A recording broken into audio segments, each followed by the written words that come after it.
As dit julle, ek is Doringdraad, welkom terug weer. En vandag vertel ek julle 'n storie wat na aan die volk se hart lê. En dit gaan oor generaal De la Rey in sy tyd. Die boere, die Engelse oorlog, almal onthou dit. En daai jare, dit was taaf geweest, almal weet dit was taaf. En generaal De la Rey is op nou so met die troepe, met sy boere daar in die koppies in, nou veg hulle. En daar was een van hierdie dametjies. Nou, dis nou hierdie dametjies wat jy nou deesdae sien rondloop met die baie stringe oorbelle in die ore, met die gejelde hare, lyk partykeer soos 'n voeltjie wat 2 dae te vroeg uit sy nes uitgegooi is. Maar ek sê altyd, dis daai dametjies wat nie seker is of hulle moet staan of sit hulle piepie nie. Nou, dit gaan oor een van die dametjies. Nou sy was so 'n bietjie sterk geweest. Sy het gesê my nippels is harder as nippels. Ja, daai tipe dinge, daai jare. En sy wil graag die kommandos join. Maar sy weet generaal De la Rey gaan haar nie vat nie, want dit is 'n manne ding hier. Hier is 'n manne ding. Sy sal dit nooit, sy gaan nie qualify nie. Maar sy gaan toe en sy weet sy sal 'n plan moet maak om in te kom in hierdie kommandos. Haar naam is Getreida, maar sy gaan haarself voorstel as Gert. En sy gaan en sy vleg haar hare so mooi, bolla, maak dit so op haar kop vas en sy gaan trek vir haar boshoed oor. Geen make-up nou nie, daai tipe goeders nie. Kom maar met 'n attitude by generaal De la Rey aan. Hallo generaal, my naam is Gert. Ek sê, hallo Gert, ek wil veg saam met die manne.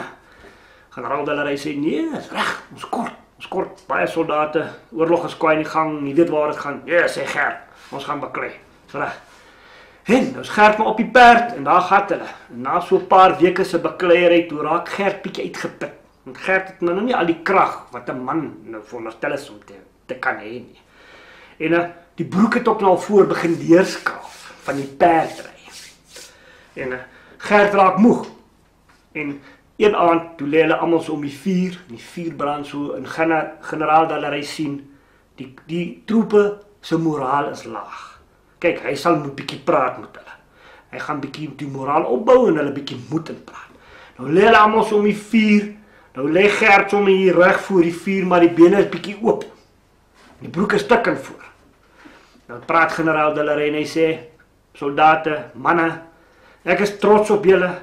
Ons het die Engelse getrotseer in elke aanval, elke aanslag. En hy kyk so vir Gert, wat so oor bene lê. En hy kyk so, nou wonder hy. En nou praat hy verder en hy sê weer, maar manne, maar môre. Kyk, môre is 'n nuwe dag. Dan gaan ons nou daar bo op die koppie wag. Dan gaan ons daai Engelse nou van onder af verbykom.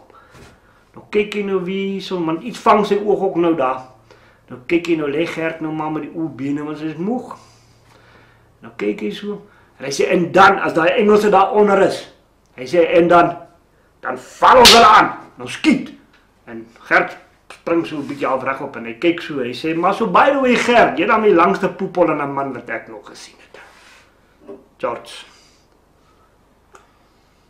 Baie dankie dat jy dan na my video's gekyk het. As jy hom like hom daaronder, subscribe, en elke week kan ons bietjie iets nuuts op, vertel jou vriende daarvan, en kom sê hallo by die show, en gooi 'n kommentaar as jy wil, dan weet ons, en sê vir my waarvan jy hou, en wat jy like, en wat jy nie gelike het nie, en ons praat sommer gou weer, en ons lag lekker in Afrikaans. Sien julle weer.